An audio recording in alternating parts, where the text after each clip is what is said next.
ਕਿਤਾਬ ਡੂੰਘੀਆਂ ਸਿਖਰਾਂ, ਲੇਖਕ ਨਰਿੰਦਰ ਸਿੰਘ ਕਪੂਰ। ਵਿਸ਼ਾ ਯੋਗਤਾ ਅਤੇ ਸਮਰੱਥਾ।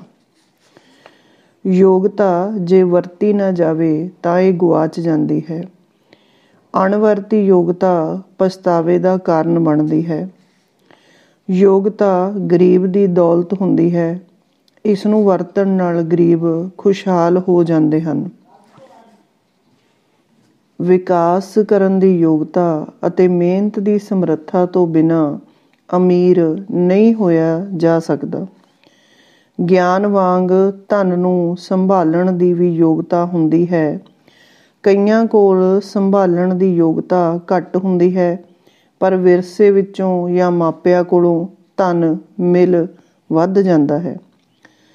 ਅਜਿਹੇ ਲੋਕਾਂ ਕੋਲੋਂ ਬਹੁਤਾ ਧਨ ਚਲਾ ਜਾਂਦਾ ਹੈ ਅਤੇ ਉਤਨਾ ਕੁ ਹੀ ਬਚਦਾ ਹੈ ਜਿਤਨੇ ਨੂੰ ਸੰਭਾਲਣ ਦੀ ਯੋਗਤਾ ਅਤੇ ਸਮਰੱਥਾ ਹੁੰਦੀ ਹੈ। ਲੋੜ ਯੋਗਤਾ ਅਤੇ ਸਮਰੱਥਾ ਨੂੰ ਵਧਾਉਣ ਦੀ ਹੈ। ਬਾਣੀਏ ਕੋਲ ਬਹੁਤ ਧਨ ਹੁੰਦਾ ਹੈ ਕਿਉਂਕਿ ਉਸ ਵਿੱਚ ਬਚਾਉਣ ਦੀ ਯੋਗਤਾ ਅਤੇ ਸੰਭਾਲਣ ਦੀ ਸਮਰੱਥਾ ਹੁੰਦੀ ਹੈ, ਪਰ ਬਾਣੀਏ ਕੋਲ ਜ਼ਮੀਨ ਖੇਤ ਦੀ ਰਾਖੀ ਕਰਨ ਦੀ ਯੋਗਤਾ ਨਹੀਂ ਹੁੰਦੀ। ਕਿਸਾਨ ਹਮੇਸ਼ਾ ਥੁੜਿਆ ਹੀ ਰਹਿੰਦਾ ਹੈ ਕਿਉਂਕਿ ਉਸ ਦਾ ਧਿਆਨ ਖਰਚਣ 'ਤੇ ਹੁੰਦਾ ਹੈ ਅਤੇ ਕਈ ਵਾਰੀ ਉਧਾਰ ਲੈ ਕੇ ਵੀ ਖਰਚਿਆ ਜਾਂਦਾ ਹੈ। ਕਿਸਾਨ ਕੋਲ ਜ਼ਮੀਨ ਸੰਭਾਲਣ ਦੀ ਯੋਗਤਾ ਤਾਂ ਹੁੰਦੀ ਹੈ, ਪਰ ਧਨ ਸੰਭਾਲਣ ਦੀ ਨਹੀਂ, ਸੋ ਉਸ ਕੋਲ ਧਨ ਅਮੁੱਕ ਹੋਣ ਦੇ ਬਾਵਜੂਦ ਬਚਦਾ ਨਹੀਂ। ਸਹੀ ਅਰਥਾਂ ਵਿੱਚ ਜਿਹੜਾ ਵਿਅਕਤੀ ਅਮੀਰ ਹੁੰਦਾ ਹੈ, ਉਸ ਦੀ ਨਿਸ਼ਾਨੀ ਇਹ ਹੋਵੇਗੀ ਕਿ ਉਹ ਆਪਣੀ ਅਮੀਰੀ ਨੂੰ ਛੁਪਾਉਣ ਦਾ ਯਤਨ ਕਰੇਗਾ, ਜਦੋਂ ਕਿ ਹੋਛਾ ਵਿਅਕਤੀ ਆਪਣੀ ਅਸਲੀਅਤ ਨਾਲੋਂ ਵੱਧ ਅਮੀਰ ਪ੍ਰਤੀਤ ਹੋਣ ਦੇ ਯਤਨ ਵਿੱਚ ਹੀ ਡੁੱਬ ਜਾਵੇਗਾ।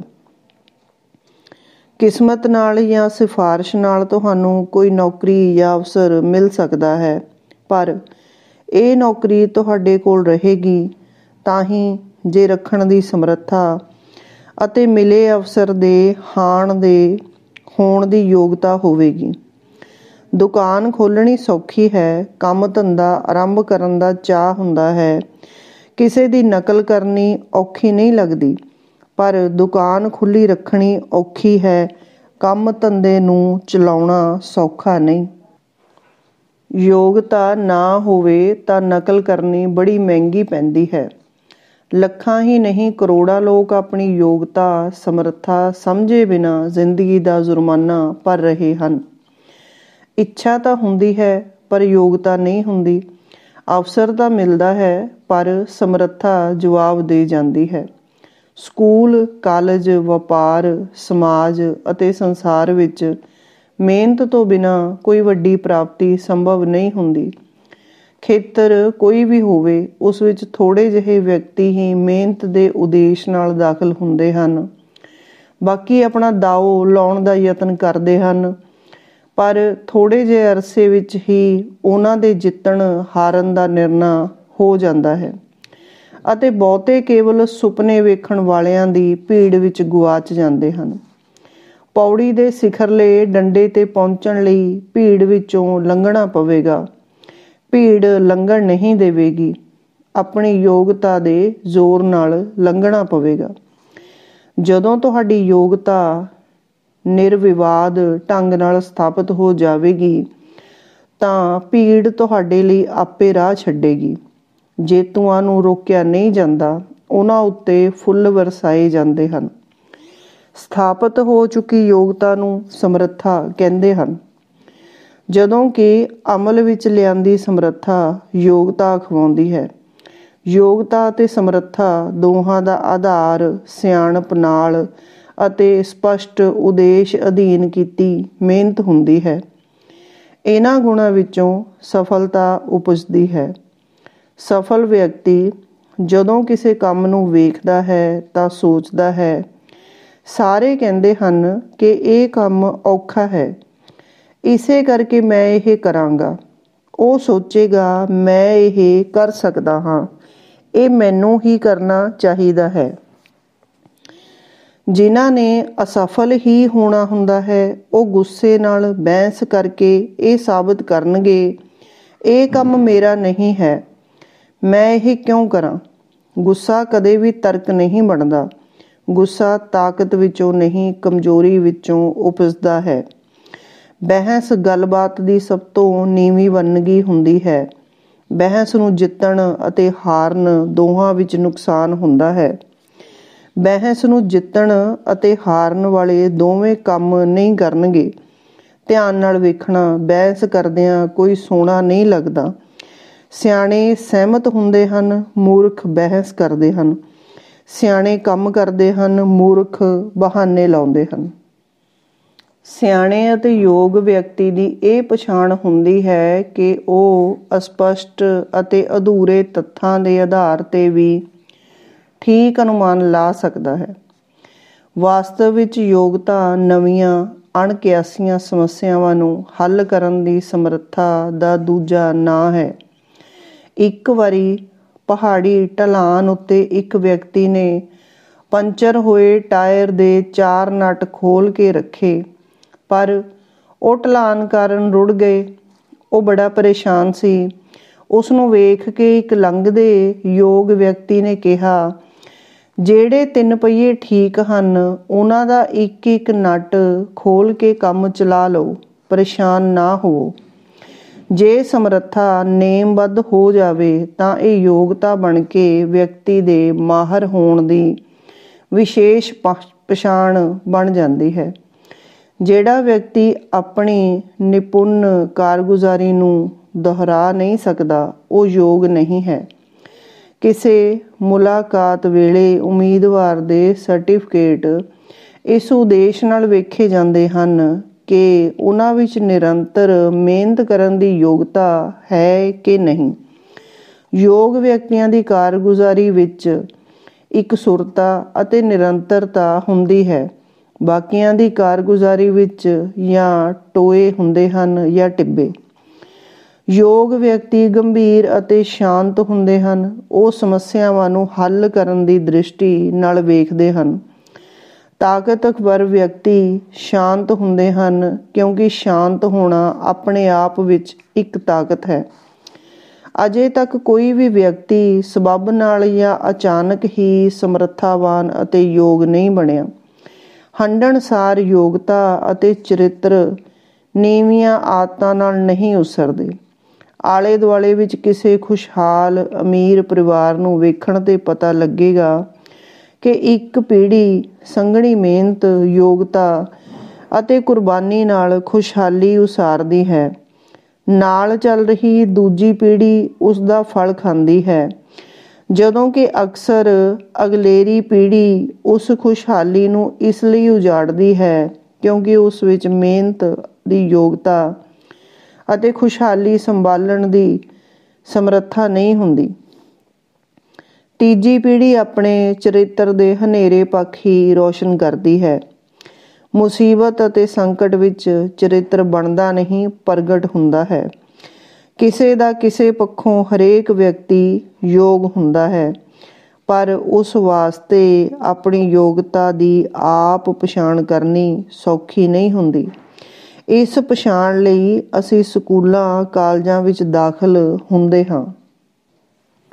ਜਿਹੜੇ ਆਪਣੀ ਯੋਗਤਾ ਦਾ ਕੱਦ ਕਾਠ ਸਮਝ ਜਾਂਦੇ ਹਨ, ਉਹ ਆਪਣਾ ਕਾਰਜ ਖੇਤਰ ਸੌਖਿਆਂ ਨਿਰਧਾਰਿਤ ਕਰ ਲੈਂਦੇ ਹਨ।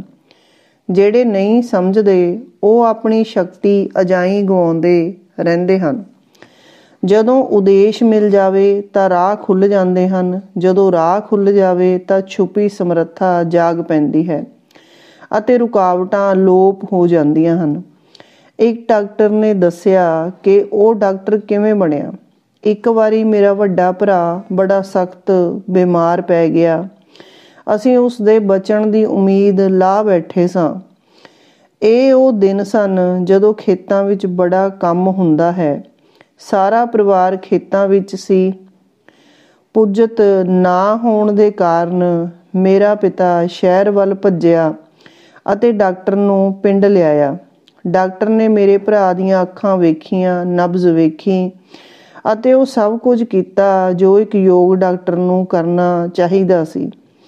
ਅਸੀਂ ਸਾਰੇ ਮਰੀਜ਼ ਦੇ ਆਲੇ ਦੁਆਲੇ ਉਸ ਨੂੰ ਜ਼ਿੰਦਗੀ ਮੌਤ ਵਿੱਚ ਲਟਕਦਿਆਂ ਵੇਖ ਰਹੇ ਸਾਂ। ਮੈਂ ਆਪਣੇ ਮਾਪਿਆਂ ਦੇ ਚਿਹਰੇ 'ਤੇ ਇਤਨੀ ਡੂੰਘੀ ਚਿੰਤਾ ਪਹਿਲਾਂ ਕਦੇ ਨਹੀਂ ਸੀ ਵੇਖੀ। ਇਹ ਚਿੰਤਾ ਉਹ ਮਾਪੇ ਹੀ ਸਮਝ ਸਕਦੇ ਸਨ ਜਿਨ੍ਹਾਂ ਦੇ ਹੱਥੋਂ ਉਹਨਾਂ ਦਾ ਜਵਾਨ ਪੁੱਤਰ ਤਿਲਕ ਰਿਹਾ ਹੋਵੇ। ਜਾਂਚ ਉਪਰੰਤ ਡਾਕਟਰ ਨੇ ਕਿਹਾ, ਚਿੰਤਾ ਵਾਲੀ ਕੋਈ ਗੱਲ ਨਹੀਂ, ਤੁਹਾਡਾ ਬੇਟਾ ਜਲਦੀ ਹੀ ਠੀਕ ਹੋ ਜਾਵੇਗਾ। ਇਹਨਾਂ ਸ਼ਬਦਾਂ ਦਾ ਮੇਰੇ ਮਾਤਾ ਪਿਤਾ ਦੇ ਚਿਹਰੇ 'ਤੇ ਇਤਨਾ ਸੁਖਾਵਾਂ ਅਸਰ ਹੋਇਆ ਕਿ ਮੈਂ ਉਸ ਵੇਲੇ ਫੈਸਲਾ ਕਰ ਲਿਆ ਕਿ ਮੈਂ ਡਾਕਟਰ ਬਣਾਂਗਾ ਅਤੇ ਕਈਆਂ ਦੀ ਚਿੰਤਾ ਦਾ ਪ੍ਰਸੰਨਤਾ ਵਿੱਚ ਅਨੁਵਾਦ ਕਰਾਂਗਾ। ਅਧਿਆਪਕਾਂ ਨੂੰ ਇਸ ਗੱਲ ਦਾ ਪਤਾ ਹੁੰਦਾ ਹੈ ਕਿ ਵਿਦਿਆਰਥੀ ਲਾਇਕ ਜਾਂ ਨਾਲਾਇਕ ਨਹੀਂ ਹੁੰਦੇ। ਜਿਨ੍ਹਾਂ ਦੀ ਯੋਗਤਾ ਜਾਗ ਪੈਂਦੀ ਹੈ ਜਾਂ ਜਗਾ ਦਿੱਤੀ ਜਾਂਦੀ ਹੈ ਉਹ ਲਾਇਕ ਹੋ ਜਾਂਦੇ ਹਨ, ਪੱਥਰਾਂ ਤੋਂ ਹੀਰੇ ਬਣ ਜਾਂਦੇ ਹਨ। ਪਰ ਜਿਨ੍ਹਾਂ ਦੀ ਸਮਰੱਥਾ ਸੁੱਤੀ ਰਹਿੰਦੀ ਹੈ ਉਹ ਸਕੂਲ ਬਦਲਦੇ ਹਨ, ਜਮਾਤ ਨਹੀਂ ਬਦਲਦੇ। ਵਿਦਿਆਰਥੀ ਮਾਲ ਗੱਡੀਆਂ ਦੇ ਡੱਬਿਆਂ ਵਰਗੇ ਹੁੰਦੇ ਹਨ, ਅਧਿਆਪਕ ਇੰਜਣ ਦਾ ਕਾਰਜ ਕਰਦੇ ਹਨ। ਖਾਲੀ ਡੱਬੇ ਬੜਾ ਖੜਾਕ ਕਰਦੇ ਹਨ, ਜਿਹੜੇ ਭਰੇ ਹੁੰਦੇ ਹਨ ਉਹ ਚੁੱਪ ਕਰਕੇ ਲੰਘ ਜਾਂਦੇ ਹਨ। ਜਿਹੜੇ ਜਾਗਦੇ ਹਨ ਉਹੀ ਪਹੁੰਚਦੇ ਹਨ।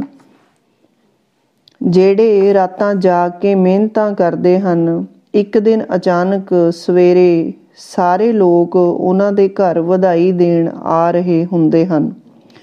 ਇੱਕ ਵਾਰੀ ਕਿਸੇ ਥਾਂ ਵਿਸ਼ਾਲ ਸਤਸੰਗ ਹੋ ਰਿਹਾ ਸੀ। ਪੰਡਾਲ ਤੋਂ ਬਾਹਰ ਇੱਕ ਪੰਡਿਤ ਨੇ ਇੱਕ ਸ਼ਰਧਾਲੂ ਨੂੰ ਪੁੱਛਿਆ, ਜਿਹੜੇ ਬੋਲ ਰਹੇ ਹਨ ਤੁਸੀਂ ਉਹਨਾਂ ਨੂੰ ਭਗਵਾਨ ਕਿਉਂ ਕਹਿੰਦੇ ਹੋ? ਸ਼ਰਧਾਲੂ ਨੇ ਕਿਹਾ, ਭਗਵਾਨ ਤਾਂ ਤੁਸੀਂ ਵੀ ਹੋ, ਪਰ ਉਹ ਜਾਗੇ ਹੋਏ ਹਨ। ਉਹਨਾਂ ਨੇ ਆਪਣੇ ਆਪ ਨੂੰ ਜਾਣ ਲਿਆ ਹੈ ਅਤੇ ਸਾਧ ਲਿਆ ਹੈ। ਉਹ ਚੱਲ ਪਏ ਹਨ। ਜੇ ਘੋੜਾ ਜੋਤਿਆ ਨਾ ਜਾਵੇ ਉਹ ਚੱਲਦਾ ਨਹੀਂ। ਜੇ ਪਾਣੀ ਕਿਨਾਰਿਆਂ ਵਿੱਚ ਨਾ ਰਹੇ ਤਾਂ ਉਹ ਕਿਸੇ ਕੰਮ ਨਹੀਂ ਆਉਂਦਾ। ਕੋਈ ਵੀ ਜੀਵਨ ਉਦੋਂ ਤੱਕ ਕੁਝ ਨਹੀਂ ਬਣਦਾ ਜਦੋਂ ਤੱਕ ਸਾਧਿਆ ਨਾ ਜਾਵੇ। ਸਾਧਣ ਦੇ ਇਸ ਕਾਰਜ ਨੂੰ ਕਲਾ ਕਹਿੰਦੇ ਹਨ। ਚੰਗੇ ਬੁਲਾਰੇ ਬਣਨ ਵਾਸਤੇ ਸੁਣਨ ਦੀ ਕਲਾ ਸਿੱਖਣੀ ਪਵੇਗੀ। ਚੰਗੇ ਲੇਖਕ ਬਣਨ ਵਾਸਤੇ ਪੜ੍ਹਨ ਦਾ ਵਿਸ਼ਾਲ ਅਭਿਆਸ ਕਰਨਾ ਪਵੇਗਾ। ਕਿਸੇ ਨੇ ਇੱਕ ਵਿਦਵਾਨ ਨੂੰ ਪੁੱਛਿਆ, ਮੈਂ ਚੰਗੀ ਗੱਲਬਾਤ ਕਰਨੀ ਕਿਵੇਂ ਸਿੱਖ ਸਕਦਾ ਹਾਂ? ਉੱਤਰ ਮਿਲਿਆ, ਸੁਣੋ। ਪਹਿਲਾਂ ਦੂਜੇ ਦੀ ਗੱਲ ਸੁਣੋ, ਦੂਜੇ ਦੀ ਪੂਰੀ ਗੱਲ ਸੁਣੋ, ਦੂਜੇ ਦੀ ਪੂਰੀ ਗੱਲ ਪਹਿਲਾਂ ਸੁਣੋ। ਪੜ੍ਹਨ ਅਤੇ ਸੁਣਨ ਨਾਲ ਮਨੁੱਖ ਚੁੱਪ ਅਤੇ ਸਿਆਣਾ ਹੋ ਜਾਂਦਾ ਹੈ। ਪਛਤਾਵਾ ਹਮੇਸ਼ਾ ਕੁਝ ਬੋਲਣ ਕਰਕੇ ਹੁੰਦਾ ਹੈ। ਚੁੱਪ ਰਹਿਣ ਨਾਲ ਕੋਈ ਤੁਹਾਡੀ ਗੱਲ ਦੇ ਗਲਤ ਅਰਥ ਨਹੀਂ ਕੱਢ ਸਕਦਾ। ਗੱਲਾਂ ਕਰਨ ਦੀ ਥਾਂ ਵਿਚਾਰਵਾਨ ਬਣੋ। ਪੜ੍ਹਨ ਨਾਲ ਵਿਚਾਰ ਮਿਲਦੇ ਹਨ। ਸਮਾਚਾਰ ਪੱਤਰ ਕੇਵਲ ਸੂਚਨਾ ਦਿੰਦੇ ਹਨ। ਵਿਚਾਰ ਪੁਸਤਕਾਂ ਵਿੱਚ ਹੁੰਦੇ ਹਨ। ਵਿਚਾਰਾਂ ਨਾਲ ਪਦਾਰਥਕ ਸਹੂਲਤਾਂ ਦੀ ਹੋਂਦ ਅਣਹੋਂਦ ਦੋਹਾਂ ਨੂੰ ਮਾਣਨ ਦੀ ਯੋਗਤਾ ਵੱਧ ਜਾਂਦੀ ਹੈ। ਸਿਆਣਿਆਂ ਦੇ ਵਿਚਾਰਾਂ ਨੂੰ ਸੁਹਿਰਦਤਾ ਨਾਲ ਸੁਣਨ ਨਾਲ ਬੋਲਣ ਵਾਲਾ ਸਾਡਾ ਸ਼ੁਭ ਚਿੰਤਕ ਬਣ ਜਾਂਦਾ ਹੈ। ਕਿਸੇ ਵਿਦਵਾਨ ਤੋਂ ਲਾਭ ਉਠਾਉਣ ਲਈ ਆਪਣੀ ਅਗਿਆਨਤਾ ਪ੍ਰਤੀ ਸੁਚੇਤ ਅਤੇ ਸੁਹਿਰਦ ਹੋਣਾ ਜ਼ਰੂਰੀ ਹੈ। ਵਿਦਵਾਨ ਸਾਡੇ ਵਿੱਚ ਅਦਿੱਖ ਨੂੰ ਵੇਖਣ ਦੀ ਯੋਗਤਾ ਸਮਰੱਥਾ ਉਪਜਾਉਂਦੇ ਹਨ। ਜਿਹੜਾ ਵਿਅਕਤੀ ਅਦਿੱਖ ਨੂੰ ਵੇਖ ਸਕਦਾ ਹੈ ਉਹੀ ਵਿਅਕਤੀ ਅਸੰਭਵ ਨੂੰ ਸੰਭਵ ਬਣਾ ਸਕਦਾ ਹੈ। ਉਹ ਅਤਿਅੰਤ ਸਿਆਣੇ ਹੁੰਦੇ ਹਨ ਜਿਨ੍ਹਾਂ ਕੋਲ ਕਿਸੇ ਸਮੇਂ ਕਹਿਣ ਲਈ ਕੁਝ ਨਹੀਂ ਹੁੰਦਾ ਤੇ ਉਹ ਕੁਝ ਨਹੀਂ ਕਹਿੰਦੇ। ਅਜਿਹੇ ਵਿਦਵਾਨ ਪੁਸਤਕਾਂ ਵਰਗੇ ਹੁੰਦੇ ਹਨ, ਸ਼ਾਂਤ ਅਤੇ ਸਥਿਰ। ਪੁਸਤਕਾਂ ਸਾਡੇ ਸੋਚਣ, ਮਹਿਸੂਸ ਕਰਨ ਅਤੇ ਕੰਮ ਕਰਨ ਦਾ ਢੰਗ ਬਦਲ ਦਿੰਦੀਆਂ ਹਨ। ਇੱਕ ਅਨਪੜ੍ਹ ਅਤੇ ਮਾਹਿਰ ਵਿਚਲਾ ਅੰਤਰ ਪੁਸਤਕਾਂ ਕਾਰਨ ਹੁੰਦਾ ਹੈ। ਬੱਚਿਆਂ ਨੂੰ ਪੁਸਤਕਾਂ ਪੜ੍ਹਨ ਲਈ ਮਜਬੂਰ ਨਾ ਕਰੋ। ਆਪ ਪੁਸਤਕ ਪੜ੍ਹੋ ਅਤੇ ਬੱਚਿਆਂ ਦੀ ਹਾਜ਼ਰੀ ਵਿੱਚ ਪੁਸਤਕਾਂ ਦੀ ਸਿਫਤ ਕਰੋ। ਉਹ ਪੁਸਤਕਾਂ ਲੱਭ ਕੇ ਪੜ੍ਹਨਗੇ। ਜਿਨ੍ਹਾਂ ਨੂੰ ਪੁਸਤਕਾਂ ਪੜ੍ਹਨ ਦੀ ਆਦਤ ਨਹੀਂ ਹੁੰਦੀ, ਉਹਨਾਂ ਵਿੱਚ ਕੋਈ ਪਛਾਣਨਯੋਗ ਯੋਗਤਾ ਵੀ ਨਹੀਂ ਉਸਰਦੀ। ਪੁਸਤਕਾਂ ਸਾਡੇ ਵਿੱਚ ਜ਼ਿੰਮੇਵਾਰੀ ਦੀ ਭਾਵਨਾ ਸਿਰਜਦੀਆਂ ਹਨ। ਇਹ ਸਰਬੱਤ ਦਾ ਭਲਾ ਸੋਚਣਾ ਸਿਖਾਉਂਦੀਆਂ ਹਨ। ਤੁਹਾਨੂੰ ਮਹੱਤਵ ਉਦੋਂ ਹੀ ਮਿਲੇਗਾ ਜਦੋਂ ਕੋਈ ਜ਼ਿੰਮੇਵਾਰੀ ਮਿਲੇਗੀ। ਜੇ ਕੋਈ ਜ਼ਿੰਮੇਵਾਰੀ ਨਹੀਂ ਮਿਲ ਰਹੀ ਤਾਂ ਆਪ ਹੀ ਕੋਈ ਜ਼ਿੰਮੇਵਾਰੀ ਲੈ ਲਵੋ। ਮਹੱਤਵ ਸਦਾ ਜ਼ਿੰਮੇਵਾਰੀ ਦੇ ਅਨੁਪਾਤ ਵਿੱਚ ਮਿਲੇਗਾ। ਜ਼ਿੰਮੇਵਾਰੀ ਤੋਂ ਬਿਨਾਂ ਯੋਗਤਾ ਸਮਰੱਥਾ ਦੇ ਕੋਈ ਅਰਥ ਨਹੀਂ ਹੁੰਦੇ। ਜ਼ਿੰਮੇਵਾਰੀ ਦੀ ਆਦਤ ਜੇ ਬਚਪਨ ਵਿੱਚ ਪੈ ਜਾਵੇ ਤਾਂ ਇਹ ਵਰਦਾਨ ਸਿੱਧ ਹੁੰਦੀ ਹੈ, ਪਰ ਜੇ ਆਦਤ ਨਾ ਹੋਵੇ ਤੇ ਜ਼ਿੰਮੇਵਾਰੀ ਪੈ ਜਾਵੇ ਤਾਂ ਇਹ ਸਥਿਤੀ ਮੁਸੀਬਤ ਬਣ ਜਾਂਦੀ ਹੈ। ਮਾਪਿਆਂ ਨੂੰ ਆਪਣੇ ਵਿਹਾਰ ਨਾਲ ਬੱਚਿਆਂ ਲਈ ਜ਼ਿੰਮੇਵਾਰੀ ਦੀਆਂ ਉਦਾਹਰਨਾਂ ਸਿਰਜਣੀਆਂ ਪੈਣਗੀਆਂ ਅਤੇ ਬੱਚਿਆਂ ਨੂੰ ਉਹਨਾਂ ਦੀ ਯੋਗਤਾ ਅਨੁਸਾਰ ਜ਼ਿੰਮੇਵਾਰੀਆਂ ਦੇਣੀਆਂ ਪੈਣਗੀਆਂ। ਬੱਚੇ ਉਦਾਹਰਨ ਤੋਂ ਸਿੱਖਦੇ ਹਨ, ਉਪਦੇਸ਼ਾਂ ਤੋਂ ਨਹੀਂ। ਬੱਚਿਆਂ ਨੂੰ ਜਿਤਨੀਆਂ ਮਰਜ਼ੀ ਆਦਤਾਂ ਸਿਖਾਉਣ ਦਾ ਯਤਨ ਕਰੋ, ਉਹ ਕਰਨਗੇ ਉਵੇਂ ਹੀ ਜਿਵੇਂ ਉਹਨਾਂ ਦੇ ਮਾਪੇ ਕਰਦੇ ਹਨ। ਚੰਗੀਆਂ ਉਦਾਹਰਨਾਂ ਨਾਲ ਬੱਚਿਆਂ ਨੂੰ ਆਸ਼ਾਵਾਦੀ ਬਣਾਓ। ਉਹਨਾਂ ਵਿੱਚ ਜ਼ਿੰਦਗੀ ਦੀ ਹਾਂ ਭਰੋ, ਨਹੀਂ ਤਾਂ ਉਹ ਨਿਰਾਸ਼ਾਵਾਦੀ ਹੋ ਨਿਬੜਨਗੇ। ਨਿਰਾਸ਼ਾਵਾਦੀ ਕਦੇ ਵੀ ਮਹੱਤਵਪੂਰਨ ਵਿਅਕਤੀ ਨਹੀਂ ਹੁੰਦੇ ਅਤੇ ਮਹੱਤਵਪੂਰਨ ਵਿਅਕਤੀ ਕਦੇ ਨਿਰਾਸ਼ਾਵਾਦੀ ਨਹੀਂ ਹੁੰਦੇ। ਪਿੱਛੇ ਜਿਹੇ ਆਪਣੇ ਇੱਕ ਮਿੱਤਰ ਕੋਲ ਇੱਕ ਪਿੰਡ ਜਾਣ ਦਾ ਅਵਸਰ ਮਿਲਿਆ।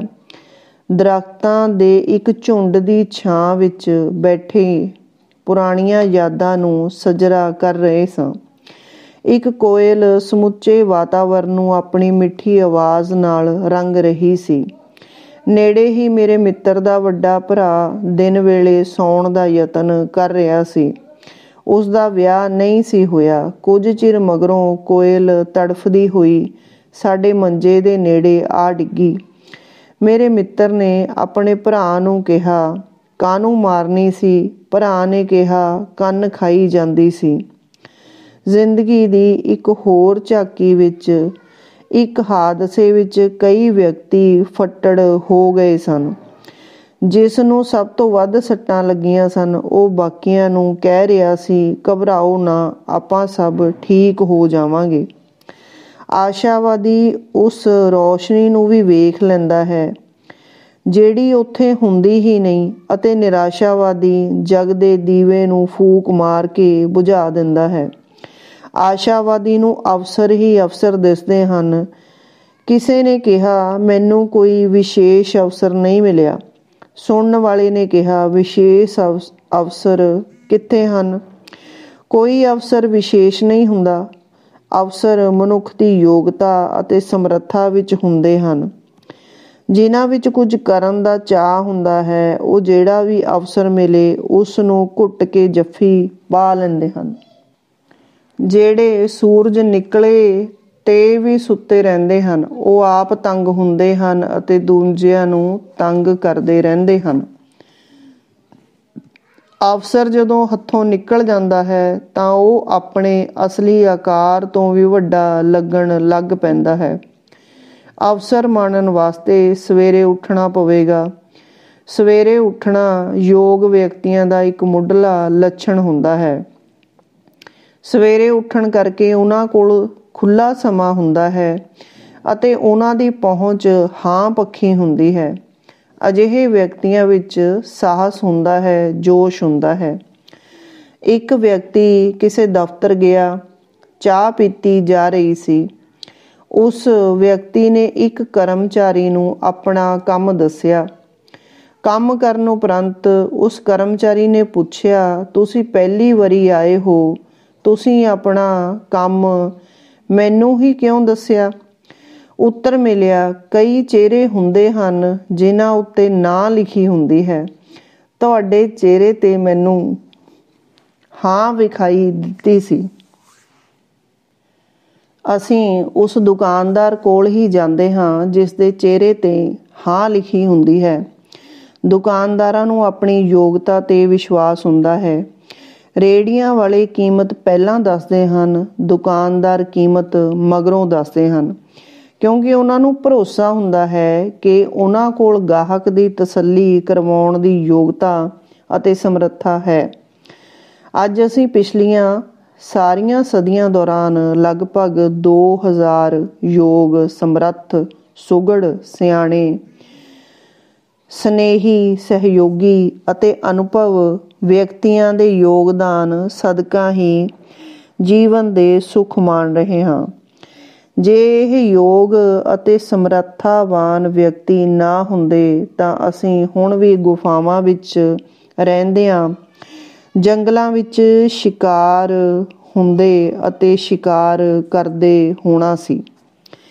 ਸੰਸਾਰ ਨੂੰ ਜਿੱਤਣ ਵਾਲੇ ਤੈਮੂਰ ਲਿੰਗ, ਚੰਗੇਜ਼ ਖਾਂ ਜਾਂ ਹਿਟਲਰ ਨਹੀਂ ਸਨ। ਸੰਸਾਰ ਨੂੰ ਜਿੱਤਿਆ ਹੈ ਸੁਕਰਾਤ ਨੇ, ਬੁੱਧ ਨੇ, ਨਿਊਟਨ ਅਤੇ ਲਿੰਕਨ ਵਰਗਿਆਂ ਨੇ।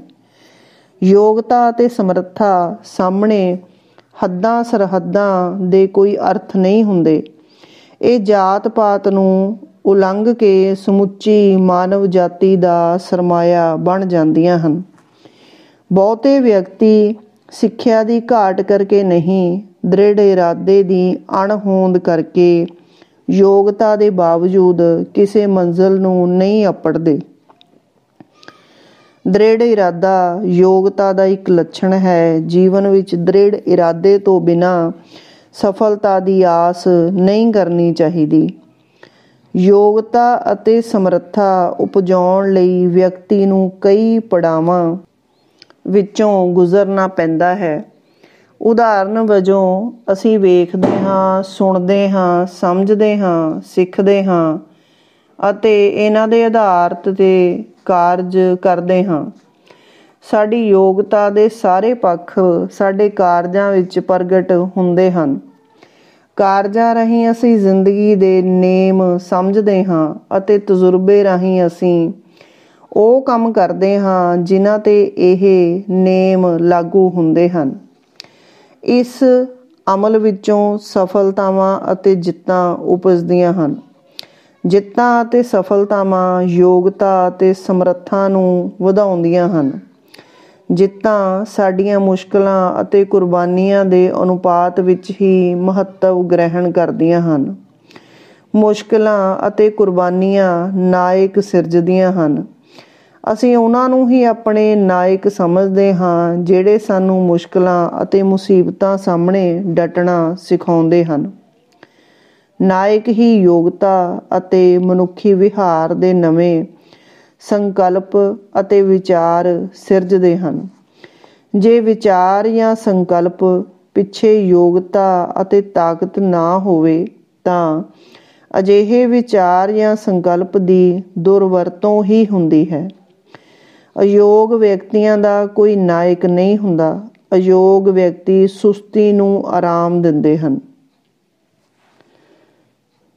ਜਿਸ ਲਈ ਸਜ਼ਾ ਨਾਲੋਂ ਪਛਤਾਵਾ ਵੱਡੀ ਗੱਲ ਹੈ, ਉਹੀ ਵਿਅਕਤੀ ਯੋਗ ਹੈ। ਉਸੇ ਵਿੱਚ ਸਫਲ ਹੋਣ ਦੀਆਂ, ਕਿਸੇ ਲਈ ਉਦਾਹਰਨ ਬਣਨ ਦੀਆਂ ਸੰਭਾਵਨਾਵਾਂ ਹੁੰਦੀਆਂ ਹਨ। ਮਹਾਨ ਵਿਅਕਤੀਆਂ ਵਿੱਚ ਅਤੇ ਸਫਲ ਉਦਾਹਰਨਾਂ ਵਿੱਚ ਗਿਣੇ ਜਾਣ ਦੀ ਇੱਛਾ ਹੀ ਸਾਡੇ ਤੋਂ ਵੱਡੇ ਵੱਡੇ ਕੰਮ ਕਰਾਉਂਦੀ ਹੈ।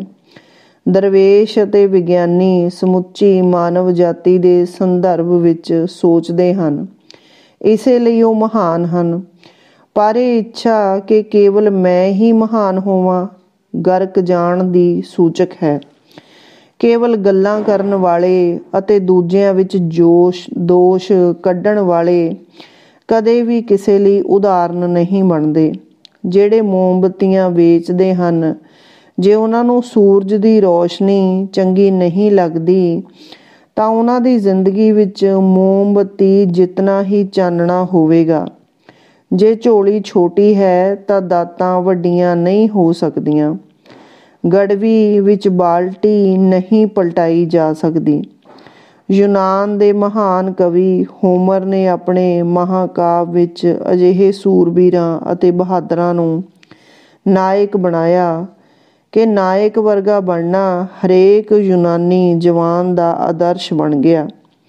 ਜਦੋਂ ਇਹ ਹੋ ਗਿਆ ਤਾਂ ਯੂਨਾਨ ਚੱਲ ਨਿਕਲਿਆ ਅਤੇ ਨਿੱਕੇ ਨਿੱਕੇ ਕਸਬਿਆਂ ਵਾਲਾ ਯੂਨਾਨ ਵਿਸ਼ਵ ਦੀ ਮਹਾਨ ਸੱਭਿਅਤਾ ਬਣਿਆ। ਇੱਕ ਯੋਗ ਅਤੇ ਸਮਰੱਥਾਵਾਦ ਕਾਰੀਗਰ ਮਿੱਟੀ ਨੂੰ ਮੂਰਤੀ ਅਤੇ ਇੱਟਾਂ ਨੂੰ ਇਮਾਰਤ ਬਣਾ ਦਿੰਦਾ ਹੈ।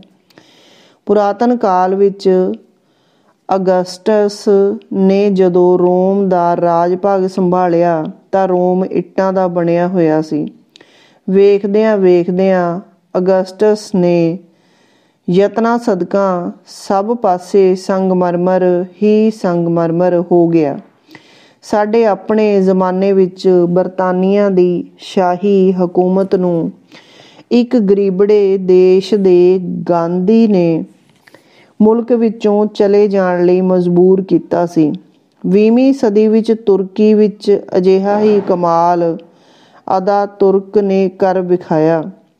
ਅਤਾਤੁਰਕ ਤੋਂ ਪਹਿਲਾਂ ਤੁਰਕੀ ਏਸ਼ੀਆ ਦਾ ਪਛੜਿਆ ਹੋਇਆ ਅੰਤਲਾ ਦੇਸ਼ ਸੀ। ਅਤਾਤੁਰਕ ਦੇ ਯਤਨਾਂ ਸਦਕਾ ਤੁਰਕੀ ਯੂਰਪ ਦਾ ਪਹਿਲਾ ਖੁਸ਼ਹਾਲ ਮੁਲਕ ਬਣ ਗਿਆ। ਜਦੋਂ ਤੇਜਸਵੀ ਦ੍ਰਿਸ਼ਟੀ ਅਤੇ ਸਪਸ਼ਟ ਦਿਸ਼ਾ ਕਿੱਕਲੀ ਕਲੀਰ ਪਾਉਂਦੀਆਂ ਹਨ ਤਾਂ ਕਰਾਮਾਤਾਂ ਵਾਪਰਦੀਆਂ ਹਨ। ਜੇ ਦਿਸ਼ਾ ਠੀਕ ਹੋਵੇ ਤਾਂ ਇੱਕ ਲੰਗੜਾ ਵੀ ਗਲਤ ਸੇਧ ਵਿੱਚ ਦੌੜ ਰਹੇ ਇੱਕ ਨਿਪੁੰਨ ਦੌੜਾਕ ਨੂੰ ਹਰਾ ਦਿੰਦਾ ਹੈ। ਬਹਾਦਰੀ, ਅਸੂਲ, ਸੁਹਿਰਦਤਾ ਅਤੇ ਚਰਿੱਤਰ ਆਦਿ ਯੋਗ ਅਤੇ ਸਮਰੱਥਾਵਾਨ ਵਿਅਕਤੀਆਂ ਦੇ ਸਦੀਵੀ ਗੁਣ ਹੁੰਦੇ ਹਨ। ਮੁਸੀਬਤਾਂ ਅਤੇ ਮਾਯੂਸੀਆਂ ਵੇਲੇ ਇਹਨਾਂ ਗੁਣਾਂ ਦੀ ਹੀ ਲੋੜ ਪੈਂਦੀ ਹੈ। ਆਪਣੀ ਹੋਂਦ ਦਾ ਸਬੂਤ ਅਸੀਂ ਆਪ ਹੀ ਹਾਂ। ਆਪਣੀ ਯੋਗਤਾ ਅਤੇ ਸਮਰੱਥਾ ਦਾ ਸਬੂਤ ਅਸੀਂ ਆਪ ਹੀ ਦੇਣਾ ਹੈ। ਜਿਵੇਂ ਬੀਜ ਆਪਣੀ ਯੋਗਤਾ ਦਾ ਸਬੂਤ ਦਰਖਤ ਬਣ ਕੇ ਦਿੰਦਾ ਹੈ। ਅਸੀਂ ਗੁਆਚ ਗਏ ਅਵਸਰਾਂ ਨੂੰ ਵਾਪਸ ਨਹੀਂ ਲਿਆ ਸਕਦੇ। ਅਸੀਂ ਵਕਤ ਨੂੰ ਪੈਦਾ ਨਹੀਂ ਕਰ ਸਕਦੇ, ਪਰ ਆਪਣੀ ਯੋਗਤਾ ਅਤੇ ਸਮਰੱਥਾ ਨਾਲ ਅਸੀਂ ਆਉਣ ਵਾਲੇ ਸਮੇਂ ਨੂੰ ਅਤੇ ਉਪਜਣ ਵਾਲੇ ਅਵਸਰਾਂ ਨੂੰ ਮੁੱਲਵਾਨ ਜ਼ਰੂਰ ਬਣਾ ਸਕਦੇ ਹਾਂ। ਧੰਨਵਾਦ।